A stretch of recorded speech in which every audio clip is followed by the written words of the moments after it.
और मैं सरदार बनने जा रहा हूं, सिख बनने जा रहा हूं। सिख का मतलब है डिसाइपल ऑफ गॉड। 21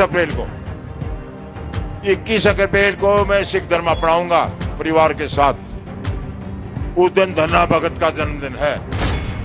21 अप्रैल को हम धर्म अपनाएंगे और सहजधारी भी सिख हैं, केसधारी भी हैं।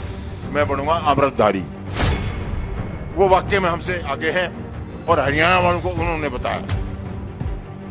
500 किलोमीटर आकर के यहां देखो हमको जगाया है। हम सो रहे थे। हम सो क्यों रहे थे कि हमको ये मिट्टी वो जो है नींद की गोली, कांग्रेस हो चाहे वो क्या लोग कई पार्टियां बढ़नी है और ये तो है ही, ये सारे जो है हमको नींद की गोली दे रखी थी। वाहेगुरु दा खालसा, वाहेगुरु दी फतेह। मैं अपना परिचय दे दूं। मैं सीआरपीएफ में कमांडेंट था। सीआरपीएफ 35 साल नौकरी की है और उसमें 7 साल पंजाब में रहा हूं मैं। तो पंजाब को अच्छी तरह जानता हूं और पहले पंजाब में पैदा हुए थे। आज बसंत पंचमी है और ये किसानों का त्योहार है, मतलब हमारा त्योहार है। इस दिन को छोटूराम का जन्मदिन के तौर पर मनाते हैं। वैसे उनका जन्मदिन 24 नवंबर का है, लेकिन लोग जब उनको जाते थे मुबारकबाद देने तो वो बोलते थे कि मेरा जन्मदिन बसंत पंचमी को मनाओ। सब बोलने में कोई गलती हो माफ करना, मेरा लकवा मारा है मुंह कई दिन हो गए। तो उसके बाद ये बसंत पंचमी को मनाया जाता है उनका जन्मदिन। और उन्होंने क्या काम किए, हमारे जो पहले वक्ता है उन्होंने काफी बताया है। मैं चाहता हूं अभी जो हालात हैं उसके बारे में बात करें। पहली बात तो यह है कि इस सरकार को हमने समझना पड़ेगा। ये कौन लोग हैं? ये वो लोग हैं, याद करो, चौधरी छोटूराम के टाइम में कांग्रेस जो थी वो शहरी पार्टी थी, गांव में जमींदारा पार्टी थी, जो हमारी पार्टी थी। और छोटूराम ने उस कांग्रेस को अच्छी तरह पानी पिला दिया।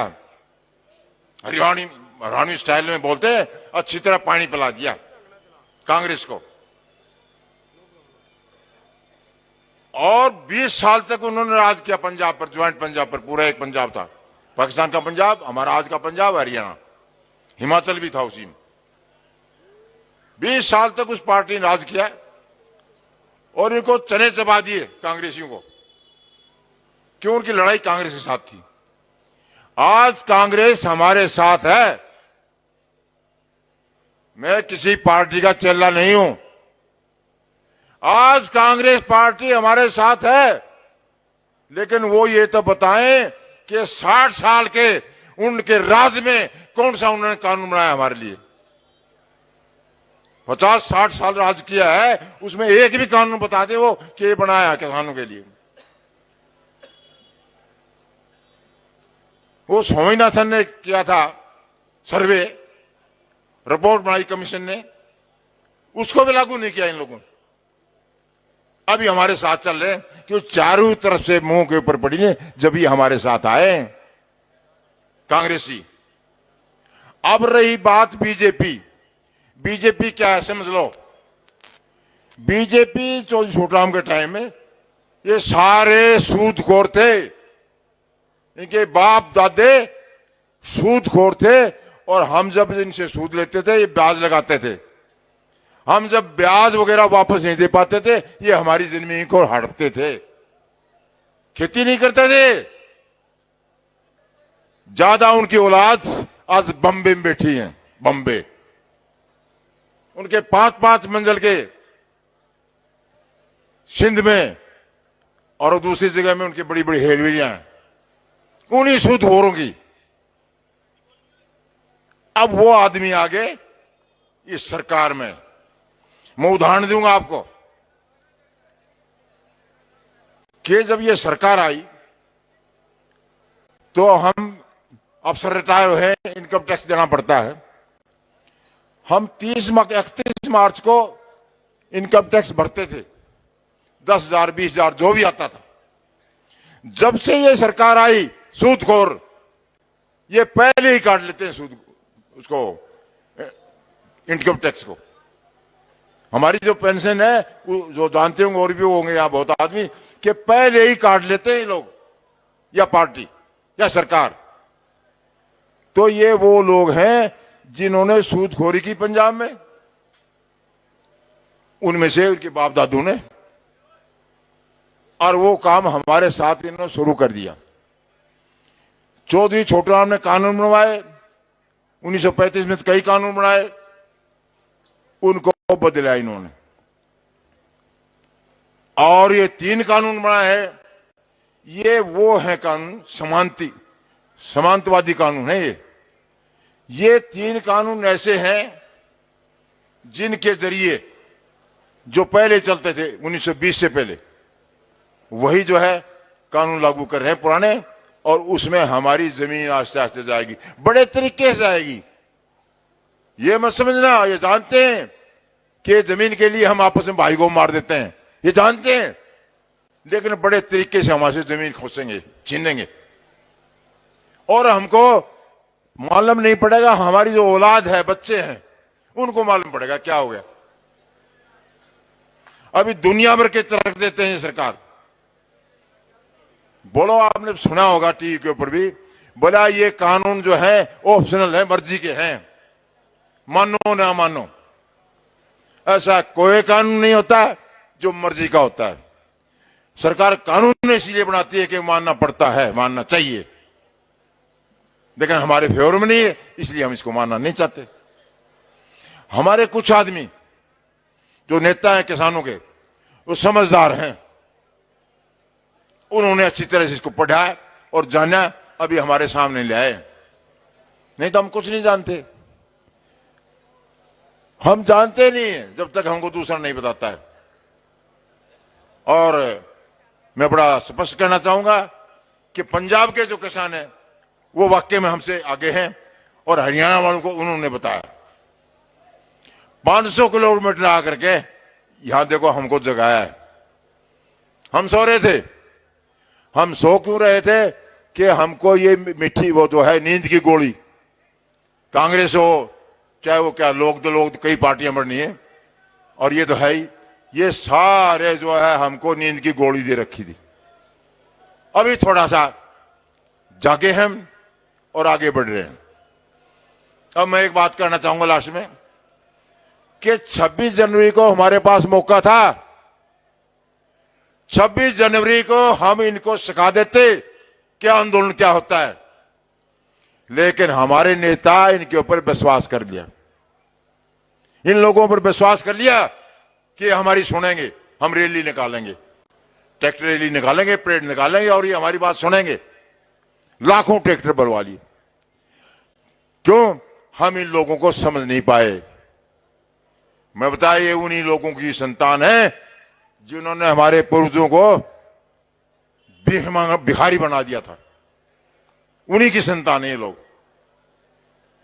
बड़ाई क्या करेंगे कि भाई सिखों तो ये किया, हिंदुओं को बचाया, इतनी बड़ाई करते हैं।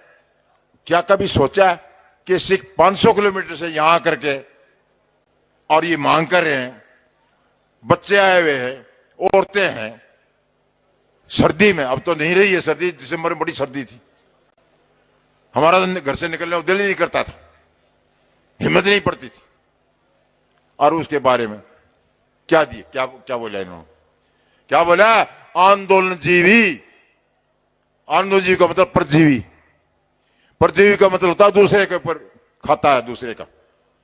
बताओ, आज तक किसी ने भी हमारे साथ अच्छा काम तो नहीं किया, लेकिन परजीवी नहीं बोला कि हम दूसरा खाने वाले हैं। हमारी जो बेइज्जती जो करनी थी सरकार ने की है। अभी आगे जो हम काम करेंगे, हमारे नेता, किसान नेता, वो बड़ा सोच के कार्रवाई करना। क्योंकि मैं तो सीआरपी में आपको बता दिया 36 साल, और मेरा काम था ये आंदोलन देखना, लठ बजाना, गोली चलानी, यही काम करते थे हम। बहुत नजदीक से देखा है। राज आने के बाद भी 7 साल में लगा रहा जाट आरक्षण के लिए, बहुत आंदोलन किए। लेकिन मैं ये बता दूं, कोई किसी पार्टी का नेताओं पर कभी विश्वास मत करना। बहुत बड़ी धोखेबाज लोग हैं ये।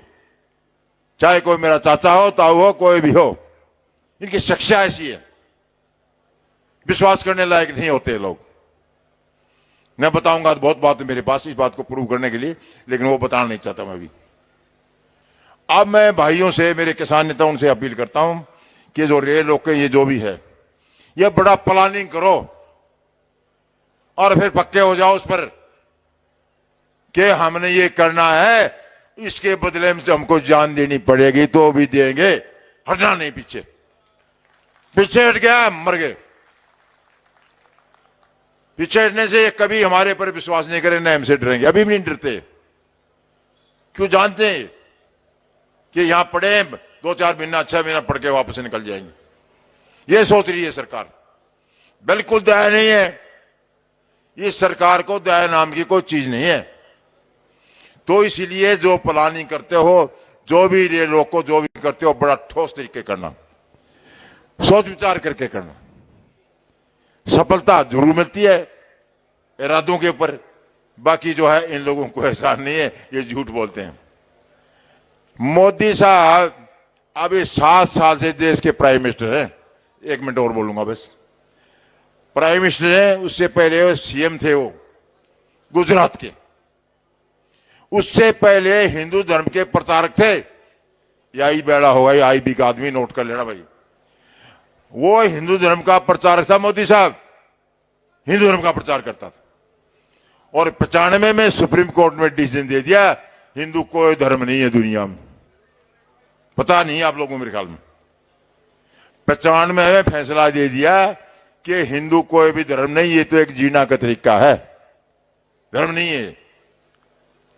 जीने का तरीका, चिट्टी ने छोटी छोटी घूम रही है हमारे पैरों में, उनका भी तरीका है। हम तो इंसान है।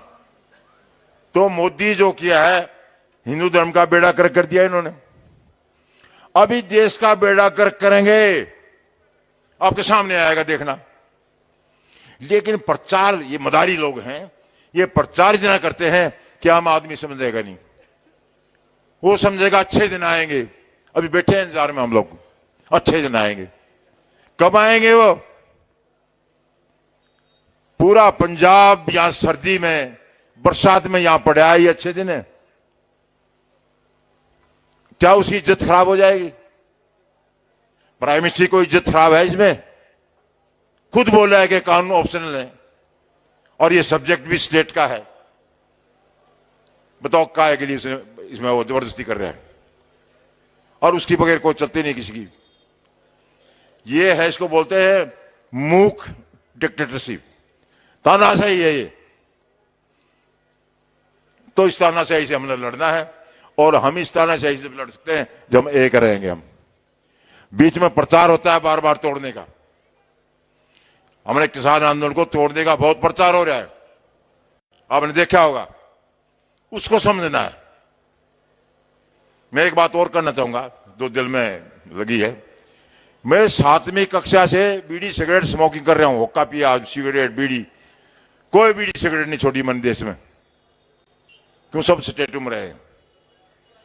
मैं उस दिन यहां गया था टिकरी बॉर्डर, तो हमारे सिख भाई वो हुक्का पी रहे थे उधर। मुझे देखकर मुझे बहुत दुख हुआ, क्योंकि 61 साल मैंने पिया। इसको छोड़ने के लिए मैंने क्या नहीं किया। जब मेरे को ये लगी क्या लकवा वाली बात और मदानता में एडमिट रहा, जब मेरा जो है स्मोकिंग छूटा, नहीं छूटता नहीं था, क्यों? एडिक्शन हो गया था। मैं पंजाब में रहा हूं, हालांकि उस टाइम मैंने देखा है चोरी छिपे पीते थे कुछ लोग। बड़ी दोस्ती थी मेरी, आज भी दोस्ती है वहां। मलेकोला, तरन तारण में भी रहा हूं मैं 7-8 महीना, बड़ी दोस्ती है लोगों वहां। लेकिन पीते थे उस टाइम में, आपको बताऊं, छपके।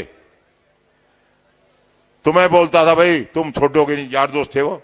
मुझको तुम पीना छोड़ दो, नहीं तो मैं सरदार बनूंगा, जत्थेदार तुम्हारी छुड़वाऊंगा एक दिन। और मैं सरदार बनने जा रहा हूं, सिख बनने जा रहा हूं। सिख का मतलब है डिसाइपल ऑफ गॉड। 21 अप्रैल को मैं सिख धर्म अपनाऊंगा परिवार के साथ। उस दिन धन्ना भगत का जन्मदिन है और धन्ना भगत के दर्जनों दोहे ने गुरु ग्रंथ साहब के अंदर हैं। 21 अप्रैल को हम धर्म अपनाएंगे और सहजधारी भी सीखे हैं, केसधारी भी हैं। मैं बनूंगा अमृतधारी।